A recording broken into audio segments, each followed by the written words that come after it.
Neo and Jiho's love story continues in part 30. Which name from the story is your favorite? So drop a comment below.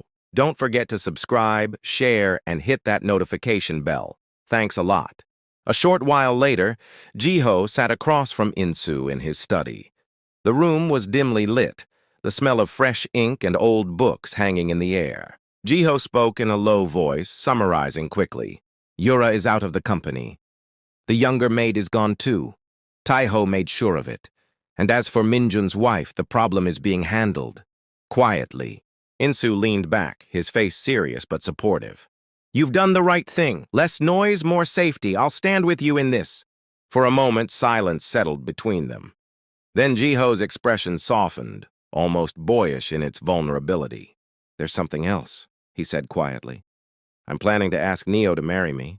Insu's eyes widened. The engagement will be here in Korea.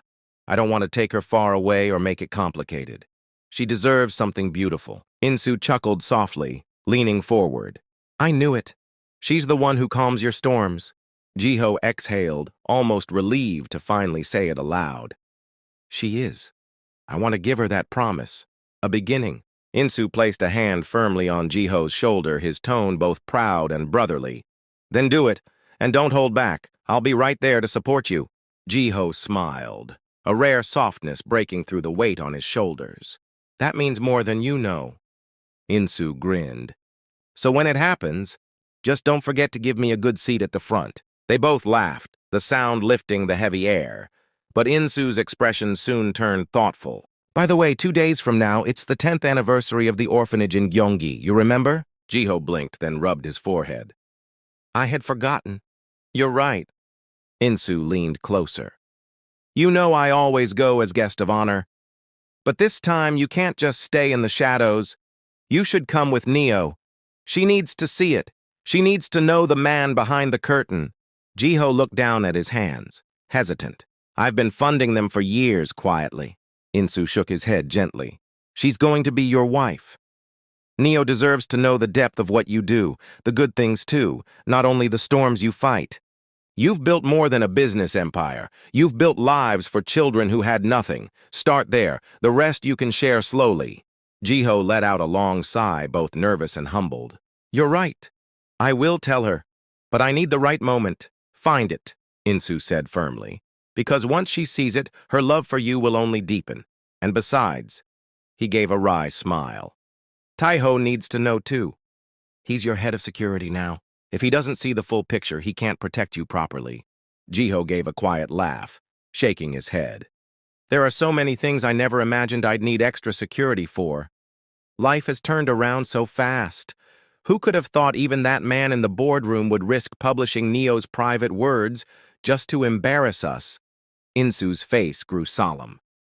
Yes, and that's why this is a new chapter, Jiho. You're moving from one stage of life to another. From being just yourself to being a family man, from living for yourself to carrying others. You have to embrace it fully. Jiho lifted his gaze, his eyes steady now. Then I'll embrace it, for her, for us. Insu smiled, his voice warm with approval. Good, that's the Jiho I know. Jiho tilted his head with a faint smile. I can see Tumi is very happy. What are you giving her that is extra? Insu laughed, shaking his head. Don't even start. Do you know the other day I was on the phone with her while cooking and I almost put sugar instead of salt? Both of them burst into laughter, the sound carrying lightly between them. Jiho wiped at his eye, still chuckling. The whole day I've been so tense. I missed this. Thank you, Insu, for coming. You don't know how much I needed to laugh like this. Insu's eyes softened as he calmed his chuckles. I love her. She's very funny. Very fun, very interesting, and so calm. You'd never believe she's the same one who would pick a fight with someone if pushed. They both laughed again warmly at that. Then Insu's tone turned reflective. One thing I've truly seen in Tumi is how godly she is.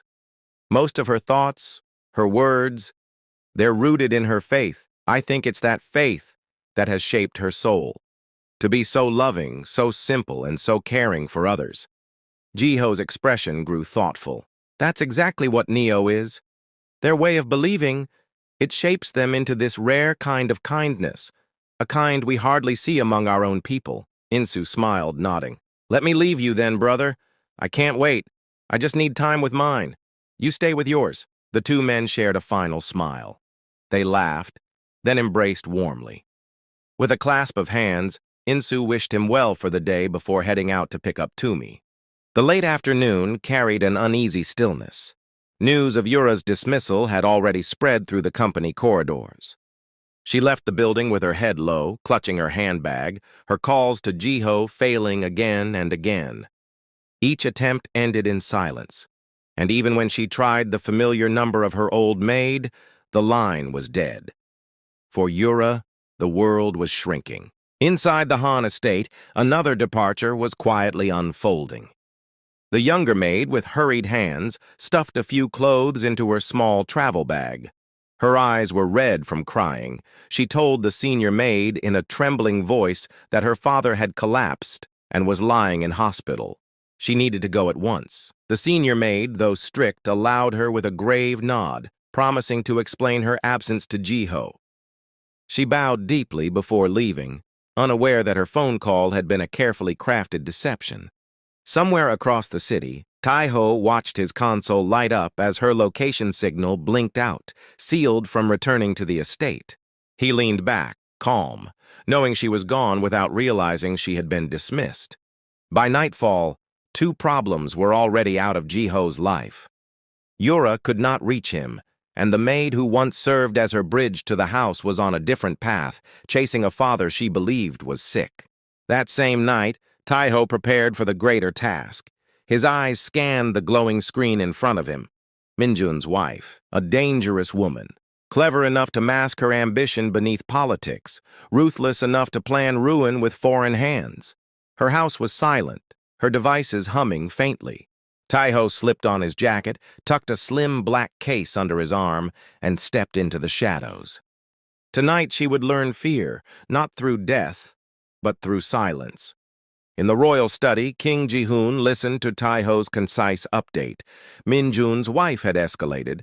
A Chinese crew was back on her calendar. Neo was again in the crosshairs. Jihoon didn't need convincing. He'd already sent Taiho once to protect what mattered. Use the other option, the king said simply, a half smile at the corner of his mouth. The one that leaves the dangerous ones conveniently quiet, a soft huff of agreement from Taiho. Almost a laugh, there and gone. Understood. He left with the permission he needed and none of the ceremony. In the car, the city's sodium lights slid over the windshield like liquid amber. His mind was already in the ministry building. Door timings, camera angles, the cadence of cleaning staff. He'd walked enough corridors in this life to know how to pass through them like a breeze that never disturbed a single paper. On his passenger seat lay a felt-lined case no larger than a book. Inside, a wafer-thin, transparent laminate no bigger than a fingernail, packed with a mesh of etched circuits. Inductive draw. Micro-emitter. Trigger logic keyed to stress, microphones, and handwriting motion. Midnight meant fewer eyes and a rhythm of hall lights he'd already mapped. A service jacket. An ID badge that would pass any glance. And a black tablet that looped the nearest camera feeds in clean, seamless repetition. He moved through the lobby without sound, rode an elevator with three men who didn't notice him, and stepped out on the floor Minjun's wife used as if he belonged there. Her office recognized his universal override the way a sleepy guard recognizes a familiar face. The lock clicked. He closed the door softly behind him. Power and image sat everywhere, on the precise angle of the framed photo, the crisp edges of folders aligned like blades, the handbag placed exactly where the owner could reach it without looking. He didn't touch any of it. He didn't need to. His eyes found the only thing that mattered, a wireless charging pad on the desk, glass top gleaming. He set the case down and lifted the pad with both hands, as a restorer might lift a fragile vase. The transparent chip floated between his fingers, almost weightless. He pressed it to the pad's underside. Heat from his hand woke the adhesive. A pinprick of light pulsed twice in acknowledgement and died. Invisible. Married to her device the moment the phone kissed the glass. The logic was elegant. When her phone charged, the laminate would graft to the case's inner surface like a clear skin. The phone's own coils would power it. And whenever a microphone was near, press mics, podiums, even her laptop's tiny pinhole, and her heart rate ticked up, the chip would deliver a whispering pulse to scramble laryngeal nerve firing and fine motor handwriting circuits. Non-lethal, reversible, but under pressure, absolute. He restored the desk exactly. The angle, the shadow, the little halo of dust no one notices until it isn't there. Out in the corridor, the tablet fed the last looped segment of empty hallway back into the camera's memory.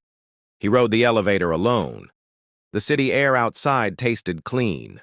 In the car, he opened a secure screen. Router tap status, alive. Phone sync, pending. Trigger matrix, armed. He watched the little geometry of deadlines and risk converge into a neat point.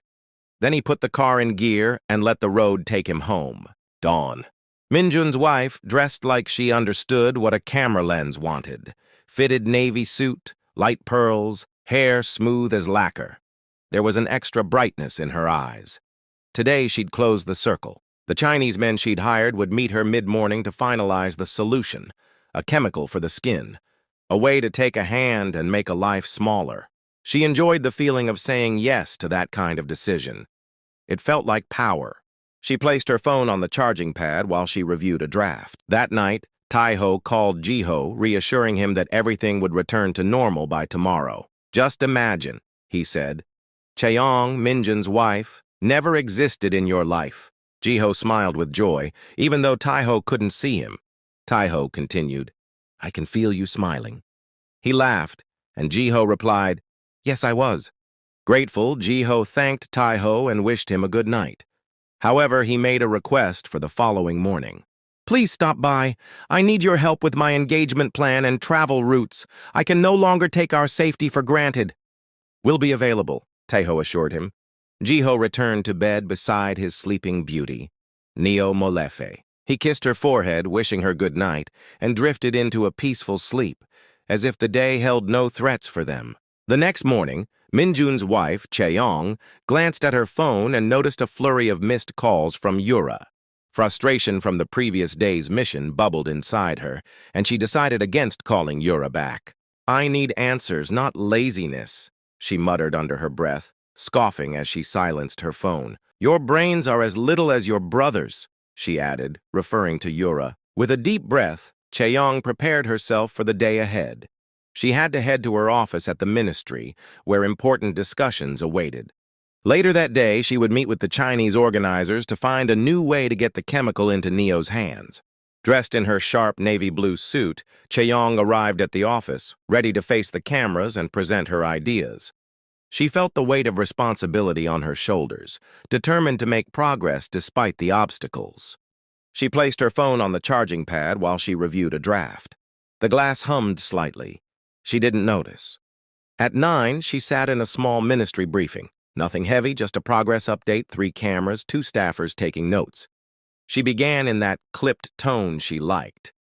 Efficient, controlled, almost bored. The first sentence went out fine. The second brushed the microphone and vanished. Her lips moved. No sound.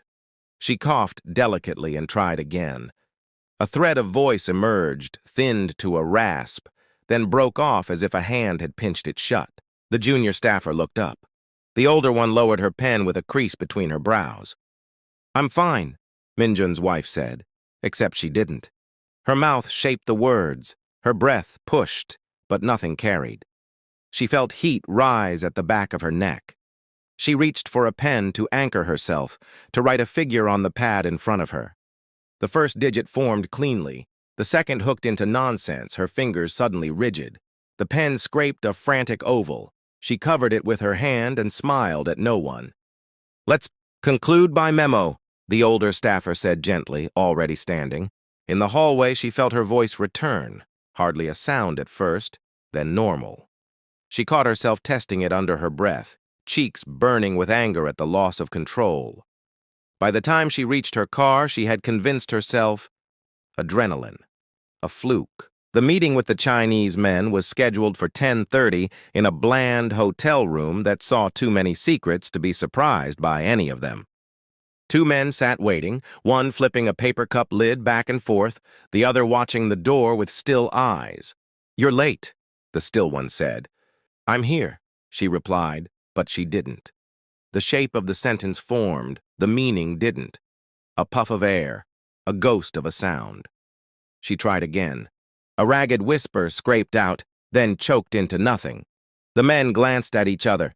Suspicion moved like a shadow across the still one's face. "Are you unwell?" She took the marker on the table with a small, contemptuous smile. Fine, then. She would write. She spelled the first word with perfect strokes. The second letter wandered. The third collapsed into a stuttering loop her hand couldn't stop. The lid flipper pushed back his chair. "This isn't good for us," he said flatly. "You said clean. You said ready. Her throat closed. Panic spiked. A stupid, childish fear of being looked at when you cannot perform the simplest act. Her eyes stung. The still one stood with careful politeness, the kind that had violence tucked behind it. "We are leaving. If you reach stability, you can call. But not like this." They walked out. The door clicked shut with authority. She stood there with the marker in her useless hand and felt humiliation burn a shape into the day she wouldn't forget. Back at the ministry, she closed herself in her office and ran tests like a scientist whose lab is her own body. She opened the recorder app. Testing. Crisp, clear. Testing again. Muffled. Testing 3. Silence. She wanted to throw the phone across the room. She wrote, "The meeting will be rescheduled." Her hand behaved like a hand. The next line, "They will bring..." Her fingers seized and sketched a broken star. She tore the page away and crushed it. She called a friend in the party on speaker, prepared to dismiss rumors about her state. "Listen," she began, and a stranger's croak answered from her mouth. She hung up and stared through the glass of the picture frame on her desk until she could breathe slowly again. In a quiet room across the city, 3 monitors reflected in a pair of steady eyes. Taiho watched her microphone input as a graph rising and falling. He nudged a slider. Her heart rate telemetry, inferred from the phone's sensors, clicked above the threshold and lit a small icon. He toggled a switch, a soft chime. Speech block, active. Writing interference, active. On another screen, her phone's Bluetooth handshake with the charging pad confirmed the laminate's constant ready state. "This is enough," he said to no one. Not triumph, not venom. Just a confirmation that the work worked. You don't ever have to force a hand if you can remove a voice. He didn't keep the pressure constant. He didn't need to. He gave her quiet at home, in the car, in the moments when she might have talked herself into believing in control again. And he took it away when the stakes rose, when a microphone neared, when her breath shortened, when her grip tightened on a pen as she prepared to write a command. Unpredictability does half the work. The fear of the next failure does the rest. By late afternoon, a small community hall hosted a candidate forum for the district primary she'd set her sights on. Modest stage, plastic chairs, a banner nobody loved. She arrived with her jaw set, a fresh determination pasted over the day's confusion. The moderator offered her the microphone. She accepted with the poise of a woman who'd sent other women home from interviews with a look. "My plan..." Silence settled like dust. The moderator's smile froze. A child in the second row turned to her mother, whispering, "Why isn't she talking?" The mother shushed the child and frowned at the stage with the sympathy people reserve for public stumbles they don't personally have to endure. Minjun's wife forced air into her throat. A fragment broke loose. "Is to prioritize." And then the word fell apart under her tongue. She tried to write 3 bullet points on the board beside her. The first line read as if she were a person. The second told the truth. She could not make her hand behave. The marker squeaked their time away. She ended early. The applause sounded like merciful rain on a roof. That night, her apartment did not soothe her the way it usually did. She dimmed the lights and sat on the edge of the sofa with the phone in both hands, lifted like an offering to an indifferent god. "Testing," she whispered. Her voice came back at once, whole and ironed smooth. She laughed, a harsh, relief-laced sound, and then felt angry for laughing. She wrote in a notebook, "I am fine." The line was clean. She wrote again, "I am fine." The F jumped and bled. A jagged ink blot spread like a small black bruise. Her mind ran in circles, stepping in the same place over and over. Chinese men, rivals, poison, a curse, stress, her own body betraying her. The worst thought, the one that brushes a person's pride bare, came last. Maybe I cannot do this job. She put the phone on the charging pad and watched the battery icon bloom green. Somewhere in the laminate, a circuit warmed and settled again into waiting.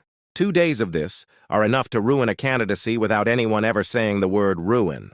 The party read the signs the way old sailors read sky. A senior figure from the central office came to see her with concern arranged gently on his face. "Health first," he told her.